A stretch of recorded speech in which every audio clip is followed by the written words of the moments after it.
Ok, alors on est donc dans le chapitre Memchet, page Samer Zayin, 48, chapitre 48. On a vu déjà la dernière fois que,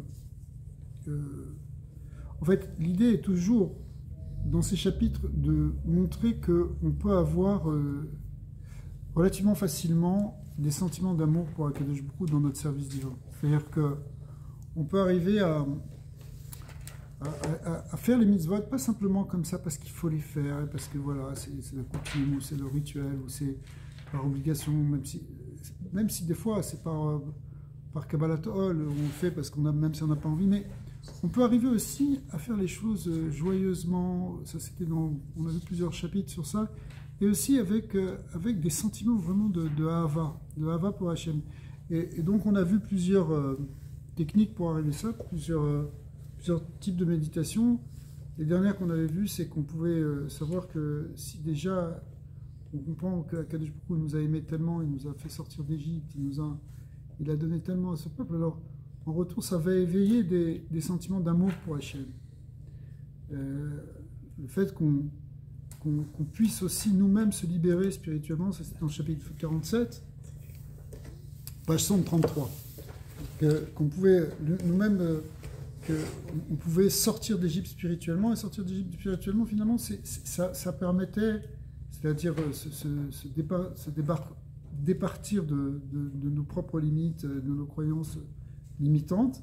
C'est ce qui permettait en même temps de libérer justement cet ahava qu'on a en nous, vis-à-vis d'Akadosh Baruch Hu. Ici, dans le chapitre Memchet, on l'a déjà un peu développé la dernière fois, mais je vais le reprendre parce que c'est un sujet qui est quand même très très central dans toute la Kabbalah et dans toute la Chassidut. On va voir qu'Akadosh Baruch Hu, il nous aime profondément parce qu'il s'est contracté, on pourrait dire, en fait, c'est pas lui qui s'est contracté, mais il a contracté sa révélation, sa lumière, pour être à notre niveau, pour nous donner ce dont on a besoin, nous, tel qu'on est, en fait. Alors, cette idée de Tzimtzum, qui au départ est compris comme une contraction, une limitation de la lumière, une rétraction, donc un voilement, ce qui est vrai aussi, en réalité, ça va être aperçu sous un autre angle, qui est le fait de vouloir donner réellement à la mesure de la capacité de recevoir pour les gens ou pour ceux qui sont en train de recevoir. C'est-à-dire que tu ne peux pas leur donner plus que ce qu'ils peuvent recevoir. C'est très important ça, que l'amour qu'on donne à quelqu'un, il soit en fonction, mesuré à la mesure de la capacité de l'autre de le recevoir. C'est comme si un verre il est froid, tu mets de l'eau chaude, il va éclater. Voilà. Il faut vraiment doucement. Tu ne peux pas étouffer quelqu'un parce que tu veux lui donner. Trop de chesed, oui. Trop de chesed, ça écrase, ça étouffe, ça empêche d'exister, en fait. Ça empêche de se développer. Alors, Akadosh Baruch Hu, il veut que nous-mêmes, on grandisse, qu'on se développe, qu'on soit des associés avec lui. Donc, il a fait un certain retrait, et donc ce retrait, il n'est pas simplement une limitation, il est en fait une manière de donner de manière adéquate. Il faut que l'homme il va s'adapter à cette force. Alors alors c'est ça. Alors c'est pour ça que quand on prend conscience de ça, hein, ça éveille aussi un grand sentiment de reconnaissance et d'ahava pour Akadosh Baruch Hu. On va le voir dans le texte. Je reprends au début du chapitre.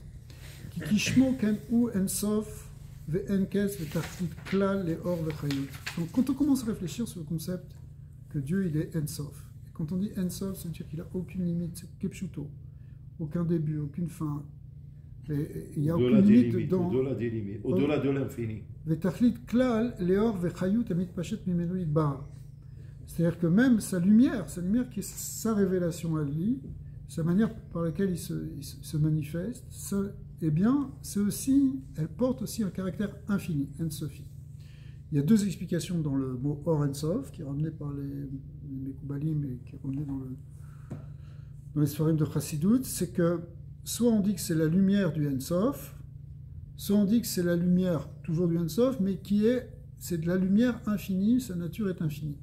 Les deux sont vrais, c'est-à-dire c'est pas simplement qu'elle a une nature bien Ensof, mais elle est aussi, dans sa nature, elle est Ensofi, elle n'a pas de limite. La révélation d'Hachem, dans sa nature, elle est sans limite. Elle est sans limite. Et donc, pourquoi? Parce qu'elle fait un avec son essence. Elle est totalement unifiée avec l'essence de Dieu, cette Or Ensof.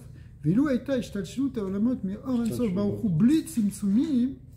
si les choses s'étaient déployées de degré en degré, ce qu'on appelle la Ishtalshelot, qui est l'enchaînement causal des degrés des mondes, eh bien, si les choses s'étaient déployées depuis ce Or Ensof, sans qu'il y ait cette notion de Tzimtzum, de contraction, Rak et Seder à Madriga, mi Madriga les Madriga, sauf si ce serait simplement en fait, une descente de degré en degré, mais derrière, il avait Alul, c'est-à-dire ce qu'on appelle la causalité, c'est-à-dire une chose en produit une autre, qui va en produire une autre, qui va en produire une autre. Si on avait simplement suivi cette règle ontologique de causalité, Loaya Aolamazé Nivra Klal, on n'aurait pas, on ne serait pas arrivé à ce monde-ci, ce monde physique, qui est Moshiwata, Bebrinat Gvul Vetachlit, c'est-à-dire un monde avec des limites, avec une fin, avec des mesures. Pourquoi?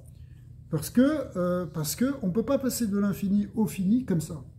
C'est-à-dire que si une chose est infinie, même si elle se déploie dans différents degrés, elle va rester toujours infinie. C'est pour ça d'ailleurs que je fais une parenthèse là pour ceux qui s'intéressent dans la Kabbalah, quand on parle du cave de Or Ensof qui descend dans le Halal Apanouï, le rayon de lumière infinie, en réalité, quels que soient les degrés dans lesquels il descend, il reste toujours infini. Ça faisait l'objet des différents Mahamarim des années précédentes, des années précédentes, des Mahamarim de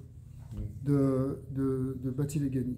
L'infiniment grand et l'infiniment petit. Non, c'est autre chose. C'est pas ça. C'est-à-dire même une chose qui nous paraît petite, elle est dans l'infini. Ce qui changera bien au fur et à mesure que tu descends en degré, c'est le Kéli qui devient plus adapté pour recevoir la lumière. Oui, exactement. Ouais. C'est-à-dire qu'en fait, c'est un degré dans le cave, c'est un degré de ribouille or ou de miout or. C'est-à-dire que le haut du cave, il est avec plus de lumière, en dessous, il y a moins de lumière, mais la nature de cette lumière est infinie.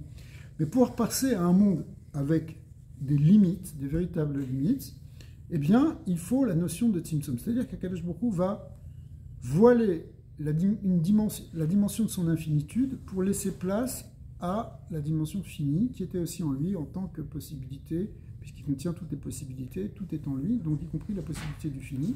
Et donc quand il cache, il voile la dimension d'infinitude qui lui est propre, eh bien se révèle la dimension du fini.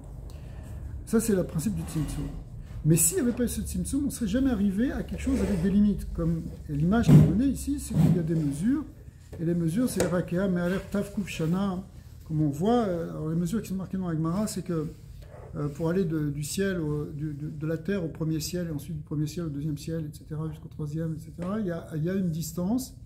Il y a une distance qui est mesurée en termes de temps, et comme ce qu'on fait aujourd'hui d'ailleurs, puisque la distance qui est proposée, bon, c'est une distance qui est très grande. À l'époque, on la voyait comme très grande. Maintenant, on a des mesures qui sont beaucoup plus grandes encore, mais c'est la mesure que mettrait 500 ça veut dire, si un homme marchait pendant 500 ans, il parcourrait la distance qu'il y a entre le ciel et la terre. Okay. Aujourd'hui, on va parler toujours en termes de temps, puisqu'on va parler d'années-lumière, ce qui est en fait le temps, non pas qu'un homme marche, mais le temps que la lumière se propage entre tel endroit et tel endroit, entre telle étoile et la terre, par exemple.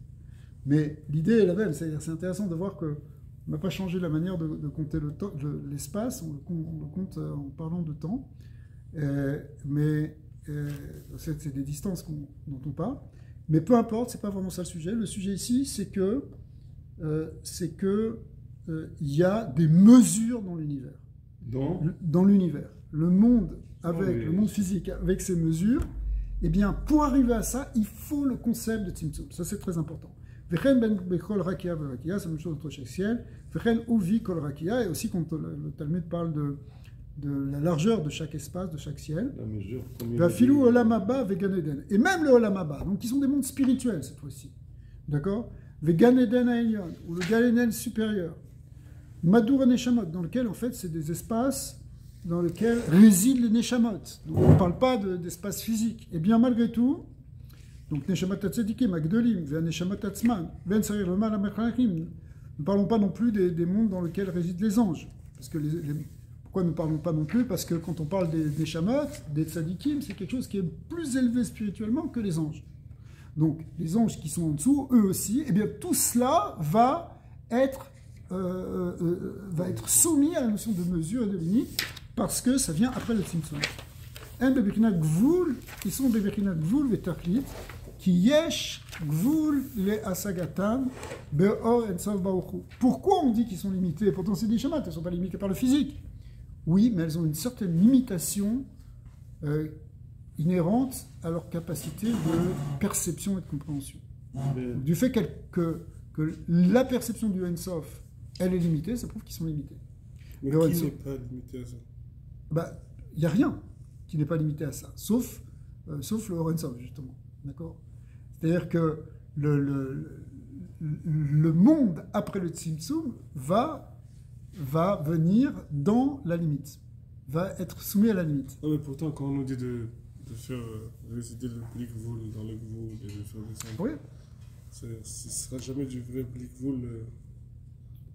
Non, ça veut dire, c'est ça tout l'enjeu, alors ça on va voir, mais c'est que nous, on vient du Gvoul, mais en réalité, c'est clair, le Gvoul, ça veut dire la limite. Mais le Gvoul lui-même fait partie du Blikvoul. Oui. Alors au départ, on a séparé par le Tzimtzum, quand je dis on, ça veut dire c'est la volonté divine qui a séparé le Gvoul du Blikvoul, mais en réalité, le but pour nous, c'est de le réunir. C'est de montrer que même s'il y a le Kohar Gvoul, derrière, dans tout ça, il y a le Or Ein Sof et il y a le Bilti Gvoul. Il y a l'extension continue. Il y a un Bilti Gvoul qui est dans le Gvoul. Alors, c'est ce qu'on voit, par exemple, dans la... Vous avez dit qu'on ne peut pas limiter, alors il n'est plus limité. Voilà, c'est la fameuse Wort qui est marquée dans Avodat HaKodesh, Perek Rishon, Perek Ret, qui est ramené un peu dans tous les Mahamarim de Chassidut, où là-bas on dit que si on veut dire qu'il n'y a pas le Gvoul dans le Bilti Gvoul, on est en train de limiter le Bilti Gvoul. Okay. Alors, donc c'est là. Mais, par exemple, alors, je disais dans un Mahamar aujourd'hui ou hier que la Torah, ça va être au centre de tout ça. Donc, c'est une petite parenthèse que je fais, c'est que la Torah, elle vient d'un niveau qui est avant le Tzimtzum. Donc, la Torah, elle était, comme c'est marqué dans le Zohar,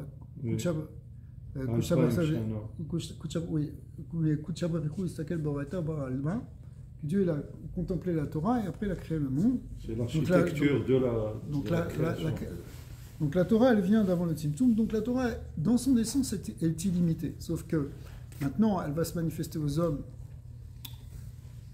avec des mots, avec des lois, etc. Donc ça va rentrer dans une forme de gvoul, mais en même temps, son essence est illimitée et elle n'est pas affectée. C'est-à-dire même la Torah que nous, on a aujourd'hui, elle est réellement infinie. Si bien que c'est le lieu pour nous, par la Torah, c'est la manière pour nous de faire connecter les dimensions infinies avec le fini.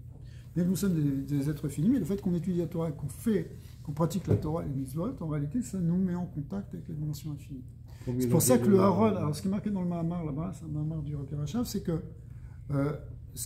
le fait le fait que la Torah, c'est ça sa nature, d'être infinie. Alors, du coup, aussi dans le Beth Amikdash, le Haron, le Haron Kodesh qui représente la Torah, puisqu'il y avait la Torah qui était dedans, les Luchot, même Sefer Torah de Moshe, eh bien, elle s'appelle Minamida Veshaina Minamida. Elle est dans la mesure, il y a une mesure, mais en réalité, c'est une mesure qui ne rentre pas dans le Kodesh HaKodashim. Donc ça prouve que ça dépasse la mesure. C'est-à-dire c'est des mesures, mais qui ne collent pas. Qui ne collent pas avec quelque chose qui ne va pas. Il y a quelque chose qui est au-delà. C'est-à-dire si on regarde l'espace qu'il y avait dedans, ça ne laissait pas la place de rentrer le Haron et son extension. On ne pouvait pas rentrer ça normalement dans le Kodesh HaKodashim. Et pourtant ça rentrait. Pourquoi? Parce que bien qu'il y ait une mesure, on est aussi dans quelque chose qui est de l'ordre de l'infini. Parce qu'il y a un contact entre le fini et l'infini. Et le but, en réalité, quand on dit à chaque fois qu'on veut que j'ai Shrida, Betartenim, C'est ça. C'est-à-dire qu'on arrive dans un monde où, bien que ça va être un monde matériel, c'est un monde matériel dans lequel coexiste à la fois la dimension de l'infini. C'est ce qu'on voit déjà partiellement chez les tzadikim. C'est-à-dire les tzadikim, ils sont là dans un monde physique, ils sont soumis à des lois physiques et en même temps, ils les dépassent complètement. D'accord ? Donc ça, c'est l'idée de comme on voit les miracles qui viennent avec... Pourquoi ? Un miracle, ça dépasse la nature. Pourquoi ? Parce que ces gens, ils sont tellement proches de la Torah, ils ont tellement la Torah, tellement cette dimension infinie, que du coup, l'infini se révèle au sein du fini. Mais en attendant, pour l'instant, c'était un peu... Mais c'est ça, la Neshama, l'infini, dans notre corps. Alors, elle n'est pas infinie. C'est ce qu'on vient de voir. On vient de voir, elle est finie, mais elle a une capacité de se relier avec l'infini. Ouais. Parce que s'il y a, comme il dit le Ramhal, Behadraga, si on brise les 100 Hadraga, c'est-à-dire par step, si on brise les limites, ça veut dire Meshatet et Takvulot. La personne, sans l'esprit, il ne peut plus retenir l'intelligence. C'est ça. C'est pour ça qu'il faut aussi qu'il y ait un simtsum dans l'étude et qu'on soit adapté à quelque chose qui soit plus que c'est le bon travail justement.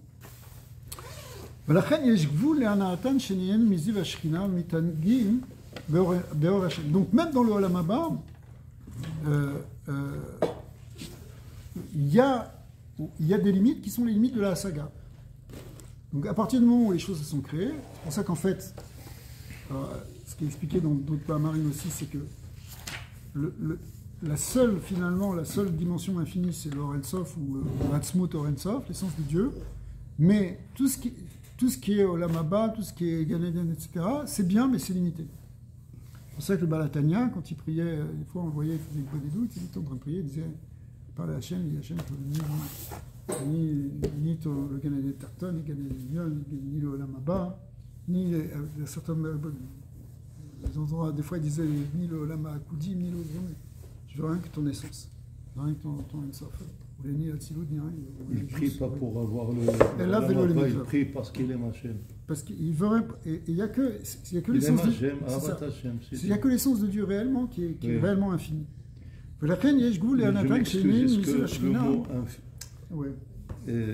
Parce que le mot infini, il est à l'intérieur d'un cercle. Mais parce que 1 plus 1 plus 1, c'est toujours. Oui, mais ça crée un vecteur et le vecteur crée un cercle. Ça veut dire que l'infini, c'est un cercle en extension continuelle. Mais le Ensof, c'est au-delà des limites, au-delà de l'infini. C'est ça, c'est au-delà de l'infini. Un cercle, un vecteur. Comment ? Un vecteur, il ne crée pas forcément un cercle. Mais oui, tout ce qui existe dans la nature, mathématiquement, il est circulaire. Tu as vu dans la nature quelque chose qui est carré ? Non, c'est pas important. Ça n'existe pas. C'est pas important. Bon, voilà, Yesh Gvul Le'ana Atan, Shenenim Mizev Ashkina, on est page 134 en haut. Mash Ashkina Mitangin Beor Mit'anegin Beor Hashem, qui en Yecholim Lekabel Ana Vetanu Bebeknat Ensof Mamash. Donc en réalité, toutes ces créatures-là, qui sont même dans ces mondes supérieurs, elles ne peuvent pas recevoir directement le Ensof Mamash. Shelo Yitbatelu Bemetziutam Virzo le Mikoram. Sinon, à moins qu'elles disparaissent totalement et qu'elles perdent leur existence propre pour redevenir une partie de l'existence de l'infini divin. Mais elle peut avoir une ana si elle perd toute son existence ? Non, elle a une ana, mais ce n'est pas une ana sophite. C'est une ana qui est mesurée en fonction de sa capacité à recevoir. C'est pour ça d'ailleurs que les tzadikim... Non, mais quand il dit Bepechinat Ensof, la Ta'anouk du Ensof, il faut quand même avoir un certain contexte pour le sentir. Si tu es complètement annulé, tu ne sens plus rien. Non, mais c'est ce qu'il dit. Mais tu es annulé pour être attaché au elles ne peuvent pas recevoir Bebechinat Ensof. Quand tu dis annulé... C'est pas possible alors. Non, c'est pas possible. C'est pas possible à moins de disparaître totalement. Mais si tu disparais, c'est ma question. Si tu disparais totalement, tu peux encore sentir le Ta'anouk ? Je ne sais pas, mais en tout cas, c'est ça la dimension de Ensof. Mais qu'est-ce que ça veut dire disparaître ? Disparaître, c'est rester en même temps conscient, mais disparaître devant le Ensof de Akadosh Baruch Hu. Tu t'attaches à Hachem. Mais si tu es rien et tu as enlevé ta conscience, bien sûr, tu n'as plus d'émotion ni rien. mais tu es attaché à Hachem, avec ta bina, avec ta chokhma. Les rabbis plus loin, on avait vu ça, je pense comme ça qu'on a développé la crainte. Quand on prend conscience qu'on est quelque chose qui tend vers zéro devant cette... Ouais, ça c'est aussi... ouais. Alors, pour l'instant, il est en train simplement de nous dire que tout l'univers et tous les mondes qui ont été créés, eh bien, ils sont limités.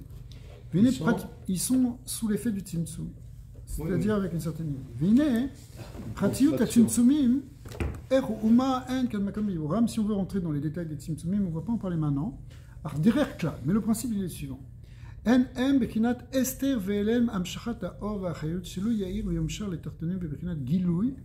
Il faut, c'est quoi un Tzimtzum? Le principe du Tzimtzum, c'est en fait un voilement va être caché, va être voilé le déploiement de la lumière et la vitalité, de telle sorte qu'elle ne va pas briller totalement vers les tartonimes, ça ne va pas complètement se transmettre aux tartonimes, donc il y a une limitation dans la transmission de la lumière. Elle va être là, mais ce ne sera pas de Berinat Gilouï, les Tlabesh ou les Hashpia, Baen ou les Khatam, Yot, Yesh Migli. Donc, c'est pas, ça veut dire, pour que, ça veut dire, donc ça ne va pas être transmis complètement pour les faire exister. D'accord? Pour les faire exister Yashmir. Qui imméat miseir or vechayut, simplement un petit peu de lumière, birde shiyou bebrinat gvul vetarlit. C'est-à-dire que ce qui est transmis, c'est un minimum qui permet de faire exister les existants dans leurs limites. Shei et arabe moetet meot. En réalité, c'est un certain reflet très limité du Or Ein Sof qui permet l'existence des êtres. Mamash. Et d'ailleurs, c'est même sans comparaison avec une luminescence qui serait, elle, sans limite. Donc la lumière qui est limitée, qui est donc le produit du Tzimtzum, on est dans la définition de la notion de Tzimtzum, elle permet l'existence Yashmiyaïn des êtres, alors qu'elle est beaucoup plus limitée, beaucoup plus faible, infiniment plus faible en vérité, qu'une lumière infinie qui se serait propagée s'il n'y avait pas le Tzimtzum, et qui n'aurait pas pu laisser de place réellement aux existants. Mais analogiquement, c'est comme on dit le soleil et les couches terrestres qui filtrent la lumière du soleil. Sans les couches terrestres, tous les êtres sur la Terre ils vont brûler. Exact. On a besoin d'écran.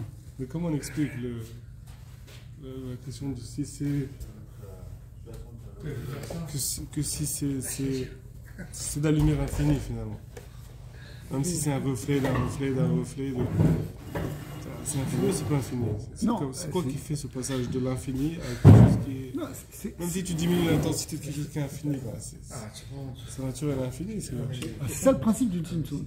C'est que en fait le Tzimtzum, c'est ôter la dimension d'infinité. C'est enlever, c'est cacher le fait qu'il est infini. Ce qui est intéressant dans ta remarque, c'est qu'en fait, quelque part, c'est impossible. C'est-à-dire que, au fond, il y a pas. C'est pour ça que le Baal HaTanya va expliquer qu'il n'y a pas de Tzimtzum.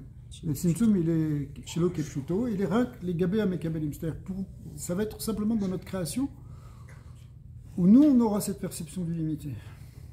C'est ça, parce que mais bon, ça, c'est une question qu'on peut régler, mais peut-être il faut la laisser pour l'instant. Ouais. C'est la question de savoir, c'est qu'en réalité, c'est Shelo Kepshuto. Okay. À la fin, on dit que c'est un reflet du Or Ein Sof, c'est pas un reflet du... Ouais. Ouais. Dieu est partout, on est à l'intérieur de Hachem. Alors, si on a Avat Hachem et on s'approche de Hachem, alors tu reçois cette lumière. Mais sinon, on reçoit quand même cette lumière, sinon la personne ne peut pas exister. Mais cette lumière, on ne la voit pas. Alors, Ve'en Benehem, on a dit Ve'en Benehem ve'achas klal kenoda. Donc il n'y a aucune comparaison avec le Or Ein Sof. C'est-à-dire que la lumière qui permet l'existence du monde tel qu'on le connaît maintenant, elle est sans comparaison avec la lumière du Ein Sof. Pourquoi? Parce que le mot comparaison, le mot RR, c'est-à-dire quelque chose qui est d'une même valeur, ou d'une valeur comparable, on va dire, c'est quelque chose, c'est Bemisparim, chez Echad, Bemispar, Yeshlo, Erer, les Gabé, Mispar, Elef, Alafim. Par exemple, effectivement, tu peux comparer des nombres. Tu peux comparer le nombre 1 avec le nombre 100 milliards. D'accord? 100 milliards, c'est 100 milliards fois plus grand que 1, mais les deux sont des nombres. 100 milliards, c'est 100 milliards fois 1 qui sont là. Donc c'est quelque chose qui peut être comparé. D'accord? Mais quand tu parles de quelque chose qui est au-delà des nombres, ça ne peut plus être comparé. Alors le Ensof, c'est quelque chose qui est au-delà même du mispar. C'est-à-dire au-delà de la mesure. Est-ce qu'on parle de la même lumière? Ou c'est pas la même lumière? C'est un reflet, ça va être un reflet de cette lumière. Ça va être une trace de cette lumière. Il y aura plusieurs manières d'expliquer la chose. C'est drôle qu'un reflet d'une même lumière, elle change entièrement la nature de la lumière, qu'au point qu'il y a N et R clal et que on dirait qu'on parle d'une autre lumière complètement. Ouais. C'est pas la même... Non, l'image qu'elle a donnée Shlomo, elle est pas mal avec l'histoire du soleil. C'est-à-dire que si tu prends les rayons du soleil au niveau du soleil, les rayons du soleil au niveau quand ils arrivent sur Terre, il y a une grande différence parce qu'ils sont passés par les filtres de l'atmosphère. Okay, donc il y a quand même quelque chose qui fait que ça va changer. Ça va changer. Alors c'est pas tout à fait exact parce que ça reste quand même des rayons que tu peux mesurer, etc. C'est ça. Mais ici il y a un principe justement de limitation, d'occultation, qui est l'occultation de la dimension infinie. C'est ça le principe du Tzimtzum. C'est comme si on change la qualité de la lumière. Oui. Non, la qualité elle est là. Oui. Mais si elle n'est pas là, si la qualité change, il n'y a pas d'existence. C'est elle qui donne l'existence. Mais elle est mesurable. On comprend quand on veut dire qualité. Ça veut dire, c'est pas vraiment une question de R ou de qualité. Ça veut dire une question de nature. Mais comme le Tzimtzum, il est Shelo Kepshuto, en réalité, c'est pour ça que c'est expliqué dans les Mamarim, qu'en réalité, il n'y a pas réellement de contraction du Or Sof, c'est les Mamarim là de Batiligani. Même, il n'y a ni de contraction dans son essence, comme certains ont pu le penser, ni de contraction, ce qui explique le Balatania, même ni de contraction même dans sa lumière. Ah, alors pourquoi on parle de dimension finie puisque le Or Sof il n'a pas été contracté? C'est par rapport à nous, dans notre réalité à nous, ça apparaît comme contracté. Parce que moi je pense comme Nathaniel. Oui. Son exemple, ça définirait que l'intensité de la lumière, pas sa qualité ou son essence. Si l'intensité de quelque chose est élevée, ça nuit pas à son essence. Ouais, mais c'est pour ça que c'est pas simplement un principe quantitatif, c'est quand même un principe de changement radical. Mais c'est Shelo Kepshuto, parce qu'en fait, le Or Sof, il ne peut pas être affecté par quoi que ce soit, puisqu'il est Ensofi. Donc vous avez raison. Donc c'est une lumière. C'est une lumière unique, c'est pas... Comment? C'est une lumière unique, c'est pas, bon, on va prendre pas différentes lumières. Alors, on va prendre un autre exemple. On voit la lumière visible, c'est simplement un spectre lumineux qui va du rouge au violet. Okay. Mais dès que tu passes aux ultraviolets ou aux infrarouges, tu ne les vois pas. Okay. Ça ne veut pas dire qu'ils n'existent pas. Mais tu ne peux pas les voir. Avec une machine, tu peux les détecter, mais avec tes yeux, tu ne peux pas les voir. Pourquoi? Parce que ton œil n'est pas capable de voir quelque chose. Mais ça ne veut pas dire qu'il n'est pas là. Donc c'est la même chose. Le Tzimtzum, c'est que Dieu il a créé la création telle qu'elle est, avec une certaine limite, bien qu'en réalité, elle baigne dans l'infini. L'infini, il n'a pas changé. Là, on est en train de se regarder, on voit que quelques couleurs, mais on ne voit pas toutes les particules, les neutrinos qui sont en train de tomber par milliards. On ne les voit pas, mais ils sont là. D'accord? C'est pareil, le Or Sof, il est là partout. En réalité, ça va être les grands Mahamarim, ça va expliquer que le Or Sof, il est là partout. Sauf qu'on n'a pas la capacité de le voir, ça transcende notre perception, notre asaga. Parce que notre asaga est limitée. Donc le Tzimtzum, c'est créer des créatures avec une asaga limitée, si vous voulez. Mais c'est pas que le divin lui-même, c'est limité en réalité. C'est drôle parce qu'on voit comme l'intelligence. Mais nous, quand on va en parler comme ça. Mais c'est Shelo Kepshuto. En réalité, c'est nous. C'est notre... L'apparition de notre création, elle est dans la limite. C'est qui, mais il faut percevoir ça, en fait. Tout le travail, c'est d'arriver à retrouver, à partir du limité, retrouver l'illimité. C'est pas qu'il soit tel pour qu'on le supporte. C'est quand on fait... L'échelle Yichud Kuchab Rikhou Shrinté, c'est quoi unifier le... Après, le Balatania, c'est le Sovev Kolanmin avec le même Alé Kolanmin. Sovev Kolanmin, c'est justement cette dimension infinie, transcendante qu'on n'arrive pas à percevoir, qui est là partout, mais qu'on n'arrive pas à percevoir. Et il faut l'attacher au même Alé Kolanmin, c'est d'ailleurs dans notre perception du divin. Le même Alé Kolanmin, c'est le divin qu'on peut percevoir. Parce qu'on a une certaine perception du divin, le seul fait qu'on sait qu'on vit, qu'on a une âme, et que cette âme, elle reçoit une vitalité, qu'il y a de la vitalité dans le monde, et il y a une force divine qui est là, ça s'appelle le même Alekolami. On en a une certaine Asaga, mais il faut unifier ça avec une dimension beaucoup plus grande qui est l'infini. Ça passe par l'Emouna, non? Ça passe par l'Emouna, ça passe par toute la Vodat de Torah Mitzvot. L'intelligence humaine. Ça passe par la Mitzvot Nefesh, ça passe par beaucoup de choses. Artificielle. L'intelligence humaine, elle est infinie, mais la compréhension, elle est mesurable. Ça dépend pour qui, en fait. Non, ça veut dire, pour comprendre les choses, il faut qu'il soit avec Hadraga, avec absolument, mesure. Absolument. Ok, alors. כי מעט מבאר אור וחיות בכדי שיהיו בבחינת גבול ותכלית שהיא הערה מועטת מאוד ממש כאילו חשיבה לגבי, je relis la même phrase, לגבי בחינת הערה בלי גבול ותכלית ואין ביניהם ערר ויחס כלל. Bon, je suis remonté un peu trop haut, mais tout ça c'est pour nous dire qu'il n'y a aucun rapport, parce que le rapport c'est quand tu vois par exemple deux nombres, que, même s'ils sont très, très différents, un est très petit et l'autre est très grand, malgré tout ils sont comparables. Aval, לגבי דבר שהוא בבחינת בלי גבול, mais tu ne peux pas comparer quelque chose de fini avec quelque chose qui est blikvul, qui est infini. Mispar klal, en kenegdo shum erer be misparim. Donc quelque chose qui est au-delà des nombres, qui est au-delà des limites, tu peux comparer même avec un nombre très grand. Chez Afilou elef alfé alafim verivo revavod, même des myriades de myriades, et on dirait des 10 puissance 50 aujourd'hui, c'est encore rien par rapport à l'infini. Par rapport au-delà des limites, par rapport au-delà des limites. Voilà. Parce que l'infini, il est mesurable constamment. Non, mais parce qu'on ajoute tout le temps 1 et il est mesurable. C'est pas ça qu'on appelle l'infini. Ce qu'on appelle l'infini, le Ensof, c'est justement ce qui est au-delà de tout. Le Ensof, c'est au-delà de l'infini. Absolument. Ouais. C'est ce que nous... Non. Le Ensof, le mot Ensof veut dire infini. Il n'y a pas de gvoul. Ensof, il n'y a pas de gvoul. C'est ça. Mais quand je dis infini, ça veut dire le Ensof, la Demekoubalim, c'est-à-dire l'infini métaphysique qui est au-delà justement des nombres. On ne parle pas d'infini mathématique, qui ne sont pas des vrais... Non, c'est ça, c'est ce que je dis. Il n'y a pas de... Mais c'est ce qu'il est en train d'expliquer ici, justement, que c'est au-delà complètement de la notion de nombre. Et là, Kelo Mamash Rachivé, donc le plus grand des nombres, si vous voulez, il est complètement encore nul par rapport à l'infini.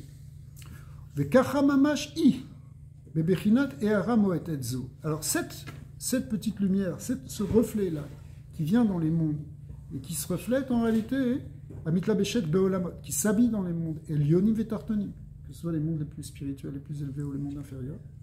Les Hashpia Baem ou les Chayotam, donc pour être Mashpia dedans, pour donner une vitalité dedans, tout ce qui est même à l'école vie, etc. Les Gabé Erer Or Aganouz Veneelam Shiu Bebrinat Ensof, par rapport au Or Ensof, c'est encore rien. ואינו מתלבש ומשפיע בעולמות בבחינת גילוי לאחיותם אלא מקיף עליהם מלמעלה ונקרא סובב כל העמים.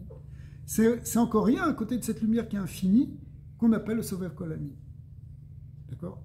Donc le même à l'école Amin, c'est le Haïra Moetet qui vient, qui est la Haïra de Haïra du Kaf de Orensov qui est lui-même limité, parce qu'il est le produit du Zimtzum, une contraction qui fait que c'est juste un petit peu de lumière qui va entrer dans la création, et après dans les mondes inférieurs, c'est dans les mondes de Bria, etc., c'est vraiment un reflet du reflet.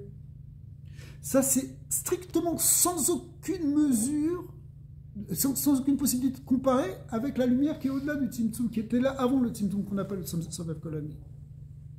D'accord? Comme je disais tout à l'heure, il va falloir réunir ces deux choses dans notre avoda. À la fois la limite, ce qu'on perçoit, la saga, et en même temps la émoula shlema de la dimension de l'infini, et la faire entrer de plus en plus dans notre existence. L'essence et l'existence. Alors, précision très importante qui est marquée ici, vous pouvez le souligner. Le mot Sovev Kol Amin, il ne faut pas se tromper, parce qu'on dit Sovev Kol Amin, ça veut dire qui entoure et qui enveloppe tous les mondes. Alors on imagine un cercle, et on dit il y a la lumière qui est au-delà du cercle. C'est-à-dire on est baigné à l'intérieur de ça, c'est comme ça c'est dans le schéma, mais c'est pas ça la réalité. Ouais. Ça, c'est un schéma purement symbolique. En réalité, ce Sovev Kol Amin, il est partout. Il est là devant ton nez, il est dans tes yeux, il est à l'intérieur de toi, il est partout. C'est ce qu'il va nous dire. Vena pirouche Sovev ou makif milmala bebeknat makom chas v'shalom. Ne comprends pas qu'il est au-delà de l'espace, et ça makif, c'est quelque chose qui est de fait. Qui lo shayer klal bebeknat makom beukniut, parce qu'il n'y a pas d'espace dans le spirituel. Au niveau spirituel, on n'est pas dans l'espace. L'espace, c'est quelque chose de matériel. L'espace est immesurable. Alors, quand on parle de chalal apanoui, de makom panoui, etc., c'est une manière de parler. C'est pas réel. Oui, c'est une symbolique géométrique. Une symbolique géométrique, c'est pas la réalité, d'accord? Oui. C'est ce qui permet d'avoir un modèle pour symboliser quelque chose. Mais quelque chose qui n'est pas du tout limité par une forme physique, évidemment. D'accord? Et la Red Seulement, Sovev ou Makif, Milmala, Lignam, Bekila, Gilou Yashpa. C'est quoi Sovev? Sovev, c'est-à-dire transcende, qui transcende quoi? Le Gilouï de Hashpa. Le Gilouï Hashpa. C'est-à-dire, c'est quelque chose qui transcende, et c'est ça le mot transcender, c'est-à-dire qui est au-delà du dévoilement. C'est quelque chose qui est de l'ordre de l'imperceptible. C'est ça la dimension du Ensof. Le Ensof n'est pas perceptible. D'accord? Qui Hashpa, Shehu, Bebekina, Gilouï, Beolamot, Nikra, Beshem, Albasha. Parce que quand ça se rentre dans les mondes et que ça se dévoile dans les mondes, ça s'appelle Albasha, Shemikla Beshet, Beolamot, un vêtement qui aime Malbishim ou Masigim Hashpa, parce qu'à ce moment-là, ça s'habille, on a changé de page, ça me rête, Malbishim, il s'habille, ou Masigim Hashpa, Shemikabelim. D'accord? Donc les vêtements qui sont les mondes, eux, ils ont une certaine perception de cette lumière qui est à l'intérieur d'eux. D'accord? Mais la lumière, la lumière qui n'est pas dévoilée, qui n'est pas perceptible. Les neutrinos, qui ne sont pas perceptibles, on n'arrive pas à les voir. Et là, Esther, VLM, qui sont complètement cachés, Vena Olamot, Masigim, Ota, et que les mondes ne les perçoivent pas, Enanikret, Mitla Béchet. Ça ne s'appelle pas un habillement. On ne peut pas dire que ça s'habille dans le monde, puisque ce n'est pas perçu. Et là, makefet. Donc le terme qui est employé, c'est un terme de makif. Le makif ici s'oppose au mitlabesh. Ce qui s'habille dans les mondes, c'est ce qu'on perçoit. Ce qu'on ne perçoit pas, c'est ce qui dépasse les mondes, ce qui entoure les mondes. En réalité, ça ne veut pas dire que c'est les entoure physiquement. Ils sont là, mais on les appelle comme ça parce qu'on ne les perçoit pas. C'est un terme qu'on emploie pour dire quelque chose qui transcende la perception. Donc on dit, et la makefet ve sovevet. On l'appelle que quelque chose qui est makif, qui est sovel, qui entoure. Mais en réalité, ça n'entoure pas. C'est là. Ça veut dire c'est comme de l'eau, les havdil, et on met une éponge. Alors tout est imprégné par l'existence, par l'essence divine. Oui, c'est vrai. L'existence, elle est imprégnée par l'essence divine. C'est vrai, mais ici, la notion, la nekuda, c'est la asaga. Est-ce qu'il y a une perception ou pas une perception? Le Sovev Kolalmin, c'est le non perceptible. Le Memale Kolalmin, c'est le perceptible du divin. D'accord? On perçoit quand ça devient minime, quand c'est des habits. Alors, quand on dit qu'on le perçoit, c'est ça. Alors, le terme qu'on emploie, ça s'appelle que ça s'habille dans le monde. Et quand on ne le perçoit pas, ça s'appelle que ça transcende le monde, que ça enveloppe le monde. D'accord? Que c'est au-delà, c'est makif. Hein? C'est quoi le Neshama Pnimi? Le Neshama Pnimi, c'est celle qui rentre dans le corps. Le Neshama Mekefa, Makefet, c'est ce qui est au-delà du corps. Donc c'est la même chose, ici c'est l'idée. Le roi Sovev, c'est quelque chose qui rentre pas dans la perception du coup. Ça ne veut pas dire qu'il n'est pas là.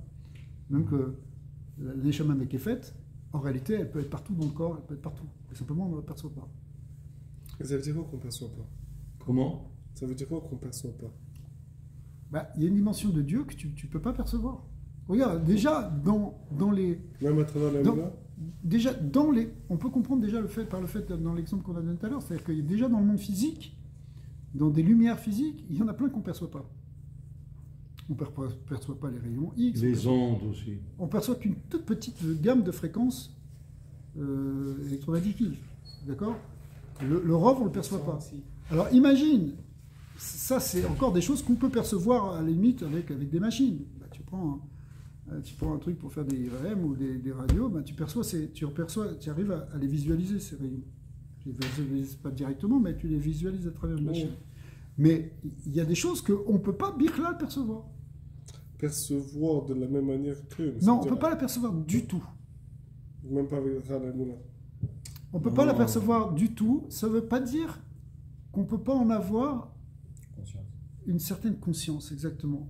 Ou une certaine expérience qui est au-delà de la perception normale. C'est une certaine perception, une expérience.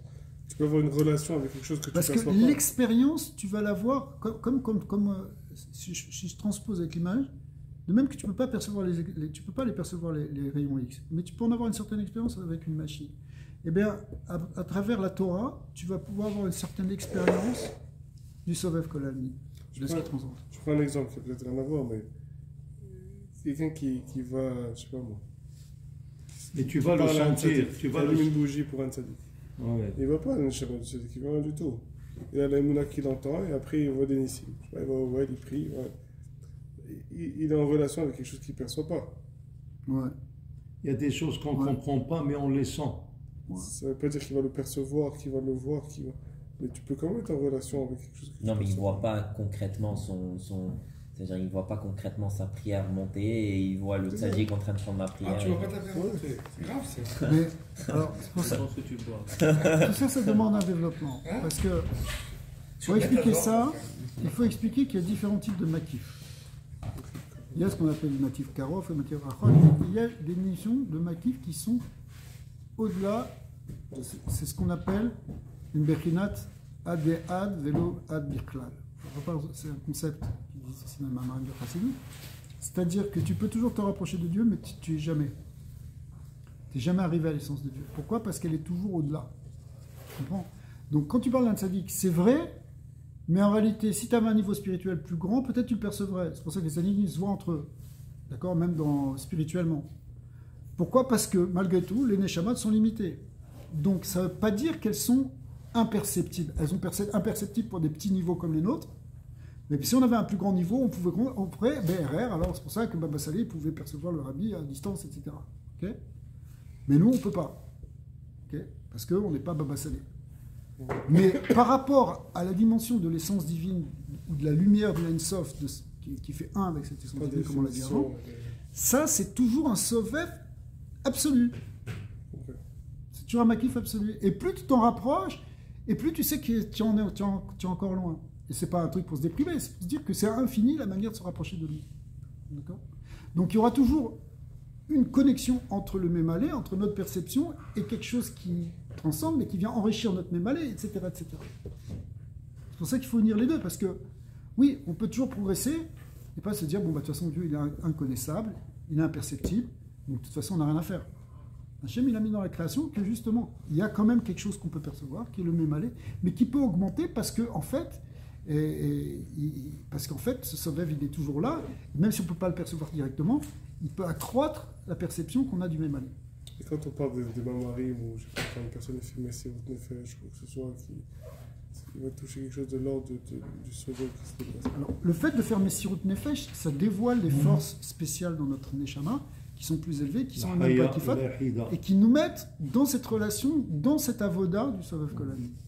Avec la mais le soleil, mais dans son absolu, on ne peut pas le percevoir.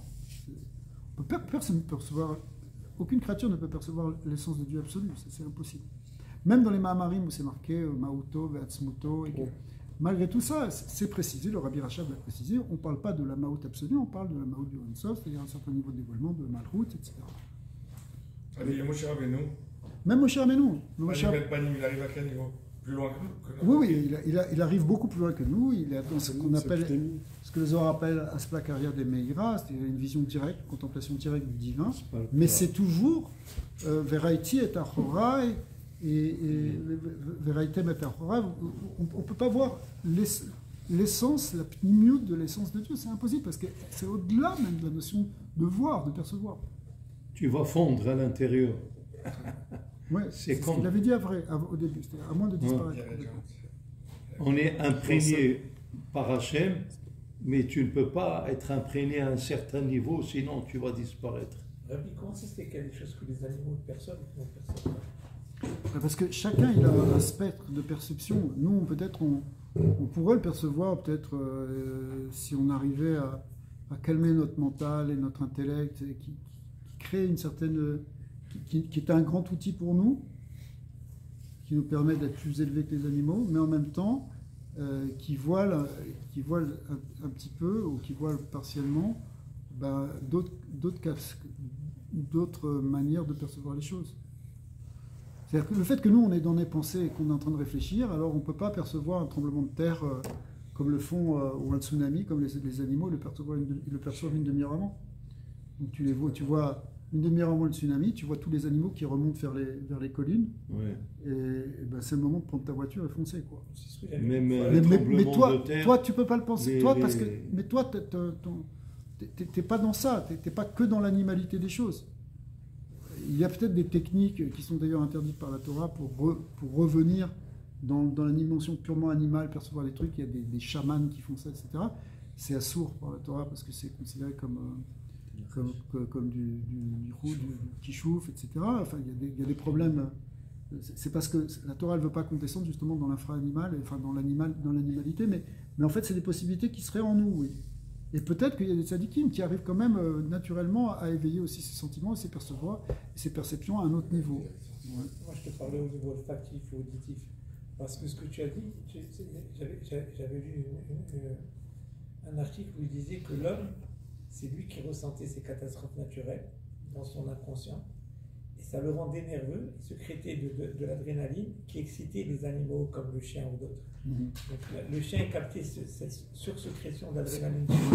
C'est ça qui l'excitait, qui faisait qu'il la voyait. Mais c'est nous en fait qu'on percevait ces... C'est possible. Mais je ne sais pas si c'est ça qui fait que les animaux... Mais avant les tremblements de terre, je sais pas. Les chiens aboient. C'est possible. Ouais, sans arrêt. Il faudrait voir ce qui se passe quand il n'y a pas d'hommes dans un endroit où il y a un... Moi j'étais à Los Angeles et j'entendais des chiens de loin qui aboyaient.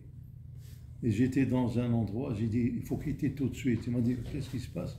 J'ai dit, il va y avoir un tremblement de terre. Comment tu le sais? Il dit, parce que j'entends de loin les chiens qui aboient. Et Saouira, avant le tremblement de terre, les mouettes, elles tournaient autour du chapiteau parce qu'on était au bord de l'eau. C'était un balai intense. Et je regardais ça et je disais à ma femme, alors comment elles sont excitées ces mouettes? Je dis, bon, peut-être qu'il y a beaucoup de poissons, elles sont en train de sentir, tu sais. On était près des rochers. Parce qu'on est au bout du port, dans le chapiteau. Elle l'avait capté, tu vois, 2 ou 3 heures avant. Ouais, parce que pour le moment, il y a déjà des vibrations, des ondes qui... Ouais. Bon, alors... on a avancé un petit peu. Moi, ce que j'ai compris, le halal à panouille, en vérité, il n'y a pas d'espace vide, parce qu'Hachem, il est partout. Exact. Alors, moi, j'ai comparé comme ça. C'est comme un vase avec une matière cristal, on ne la voit pas, et on met de l'eau cristal qu'on ne voit pas, et la chose, elle est là-bas. Alors, on met les gavnines, les couleurs, et puis l'eau, elle apparaît. Les gavnines, ça veut dire qu'il y avait halal à panouille, et les gavnines, ils ont fait la réalisation de ce qui était halal à panouille. On parlera un jour du Gavnine, monsieur. Ouais. Ce sont des lumières qui font apparaître ce qui était imperceptible. Donc il y a une lumière qui nous dit Ava Ikaraor, Bli Tzimtzum Kolkar Nikra Maki Vesovef Merchar She'en Hashpat Mitgalit Betocham Merchar She'en Befnat Vul Bitati. Donc le monde il est limité, donc le Or En Sof il se révèle pas dedans. Le Or HaMakif en tout cas. On reprendra ça. La prochaine fois on finira le sujet.